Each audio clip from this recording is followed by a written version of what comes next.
Hi, I wanted to talk a little bit about a change in quantity demanded versus a change in demand because I think that this is it can be a tricky concept for students and they're very similar, but there's some distinct differences. So let's first start with the change in quantity demanded. So the law of demand says that as price increases, quantity demanded decreases, and vice versa. That is, if price goes down, quantity demanded increases. And so this is saying that if the price is getting a little bit more expensive, fewer and fewer people are going to be buying it. And if the price gets a little bit cheaper, more and more people are likely to buy it. So when we see a change in price, and mathematically we use this delta sign, a change in price, that causes a change in the quantity demanded. And this is an actual number. So graphically what it means is that if we were to raise the price from 5,000 to 55,000 on whatever this good is, at 5,000, 60 people are willing to buy it. But at 55,000, only 30 people are willing to buy it. So we've moved up and along the curve and we have decreased. So we increased the price and we have decreased the quantity demanded, the physical number of people that are willing to buy it. So anytime there is a change in the price of the good, of that particular good, we're going to change the quantity demanded. We will not change the actual demand curve.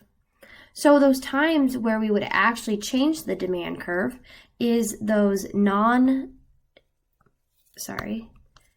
non-price determinants of demand. So those things that are not price related, so that's why it's non-price related determinants of demand, those are things that are going to actually change the demand curve. So things like tastes and preferences, price of related goods, income, number of buyers, and price expectations, those things are going to actually shift our demand curve. And so if we were to change incomes, or if we were to all of a sudden let's say this is a diamond ring. So we're buying a diamond. That's terrible up there. Sorry about that. So we're going to buy a diamond. And at $5,000, 60 people are buying a diamond, and at $5,500, 30 people are going to buy a diamond ring. And diamonds are generally a normal good. So let's pretend that our incomes increased. And if our income increased, the rule is that as we think about that, the demand for diamonds would also increase because it's a normal good. And so the demand would actually shift to the right. It would actually shift to the right. And that is an increase in demand. But if our incomes were to decrease, that would decrease our demand for those diamonds. And our demand for those diamonds would shift to the left. There would be a decrease in the demand for those diamonds.